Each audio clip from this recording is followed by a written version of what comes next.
In the shadows where truth and tales intertwine, we find the thrilling, the chilling, the downright spine-tingling.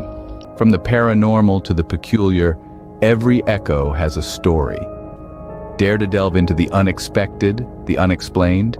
Brace yourself, for you're about to embark on a journey where fear meets fascination.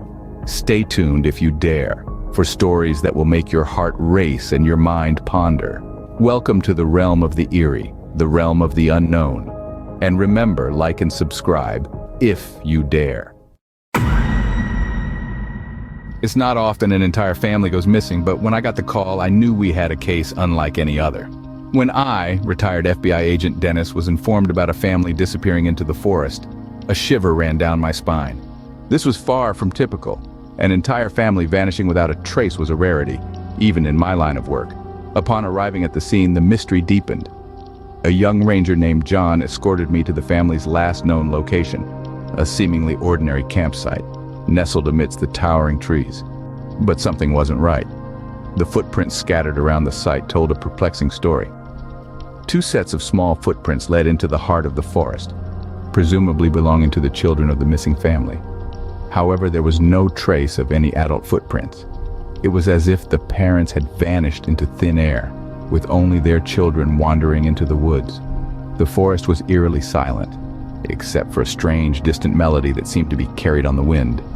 It sounded like a song, accompanied by the soft lilt of flutes. An odd occurrence, but we couldn't ignore the possibility that it might be the missing children. So, with a sense of trepidation and a dash of hope, we decided to follow the footprints and the strange melody deeper into the forest. As we ventured further, the forest grew darker and the melody grew louder. The footprints continued to lead us on, disappearing into the dense foliage. The mystery of the missing family was unfolding like a cryptic puzzle, each piece more baffling than the last. But there was no turning back now. We were committed to unraveling this enigma, driven by our duty and a growing sense of unease. With the strange melody echoing around us and the footprints guiding our path, we stepped deeper into the forest, unsure of what we would find. The forest seemed to close in around us, swallowing us into its enigmatic depths. We had no choice but to follow the footprints into the forest. The journey into the unknown had just begun. As we ventured deeper into the forest, we could hear very strange noises, almost like singing and the sound of flutes. The rhythmic, eerie melody seemed to be leading us, pulling us deeper into the heart of the woodland. It was like the forest itself was whispering to us, guiding our steps through the underbrush and the towering trees. We followed the bewitching sound, each step taking us further into the mystery of the missing family. The children's footprints were our only tangible guide, but the ethereal music was our compass, leading us to a clearing. A solitary tree stood in the middle, its gnarled branches reaching out like skeletal arms. But the strangest part was the tiny crack at its base, as if it was a doorway to another world. The enchanting music seemed to emanate from this peculiar aperture, growing louder as we approached. But as we neared, a blinding light burst forth from the tree, engulfing us in its brilliance. The world spun around me, the forest blurred, and I felt my consciousness slip away as if seized by the forest itself.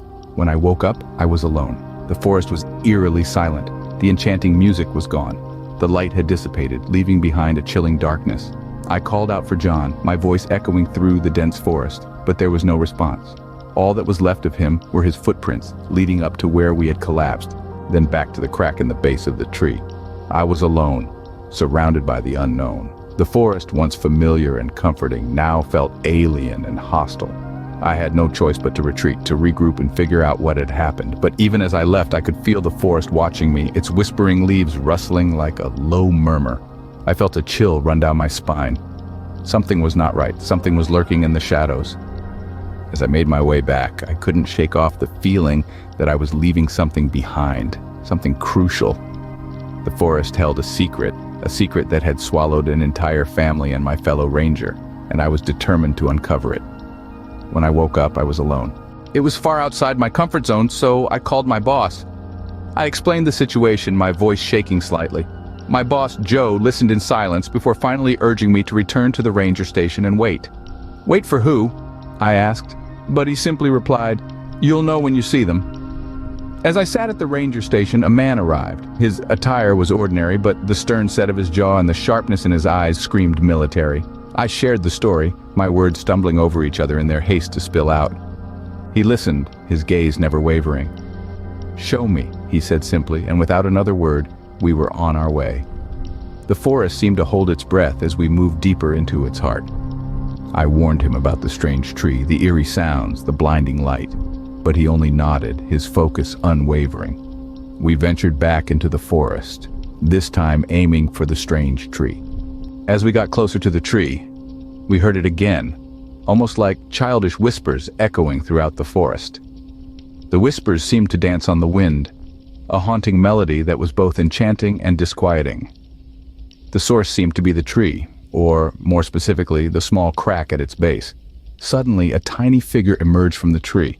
It was a man, but unlike any man we had ever seen. He was small, about the height of a toddler, with a long, pointed hat that was out of proportion with his body. His eyes twinkled with a mischievous light as he looked at us. For a moment, we were frozen, our minds grappling to make sense of what we were seeing. Was this a gnome, a creature of folklore and fairy tales? It seemed too absurd to be real, and yet there he was. Before we could react, the tiny man darted off into the forest. His movements were quick and agile, like a squirrel scampering up a tree. We tried to follow him, our eyes straining to keep track of his small form as he disappeared into the undergrowth. But it was no use. Within moments, he was gone, swallowed up by the forest. Feeling a mix of confusion and frustration, we decided to head back to the tree. The forest seemed to hum with anticipation. The sense of being watched had returned, more intense than before. It was as though the forest itself was alive, watching us, whispering our names. When we returned to the tree, we found John unconscious on the ground. His face was pale, his breath shallow. We felt a chill run down our spines. What had happened here? What had John seen? And where were the children? The forest seemed to whisper back, its secrets hidden among the trees. I put John over my shoulder and dragged him back to the ranger station. The weight of the young man was a burden my aging body protested against. Each step was a testament to the unyielding will of duty, each breath a silent prayer for the children we hoped to find. Under the watchful eyes of the ancient trees, our journey back seemed longer, more treacherous. The forest, once familiar, now felt alien, its whispers filled with secrets we couldn't decipher. As the ranger station finally came into view, relief washed over me. But the absence of the military man gnawed at my nerves, his absence an ominous sign. I laid John down gently, his face ashen against the backdrop of the setting sun. Time seemed to stretch, each tick of the clock echoing in the silence of the station. I brewed a pot of coffee, its rich aroma a stark contrast to the tense atmosphere. Just as the moon began its ascent, John stirred. His eyes fluttered open, confusion etched on his features. I handed him a mug of coffee, its warmth a comforting presence in the midst of our predicament. I asked him about what happened, hoping his account would shed light on the mystery. His voice, soft and distant, painted a picture of a beautiful woodland. He described a landscape bathed in a glow that wasn't of this world, a place that filled his heart with an inexplicable joy. His words, though fragmented and vague, conveyed a sense of peace that seemed at odds with our grim situation. He didn't remember much, but his story left us with more questions than answers. As the night wore on, we sat in silence, the echoes of John's tale lingering in the air.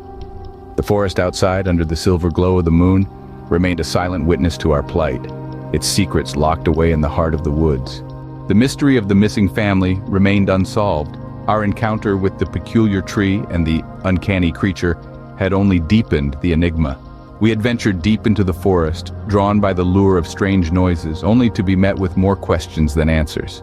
The footprints, the inexplicable disappearance of John, the bright light, and the elusive gnome-like figure had all left us grasping at straws. We were left with an enigma, a puzzle with pieces that just wouldn't fit. The forest, with its whispering winds and eerie silence, seemed to hold the answers we sought.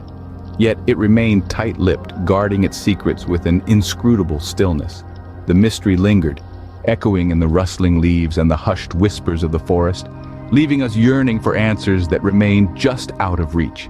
In the end, we were left with the chilling realization that some mysteries are not meant to be solved. Sometimes the forest keeps its secrets. And so, our tale of the Campfire Horrors comes to an end. Until next time, sleep tight. Before we part ways, dear viewers, remember to stay vigilant. The Campfire Horrors may have been extinguished for now, but the embers of the unknown always remain. As you lay down to sleep tonight, don't forget the lessons from our tale. Safety is but a fleeting moment in a world of unseen. So, if you've enjoyed this journey into the abyss, don't forget to ring that bell and smash that like button. Do it before the thing under your bed decides to pay you a visit. Oh, and keep those night lights on. You never know what might be lurking in the dark. Thank you for embarking on this terrifying adventure with us. Until our paths cross again in another tale of the unknown. Goodbye and sweet dreams, if you can.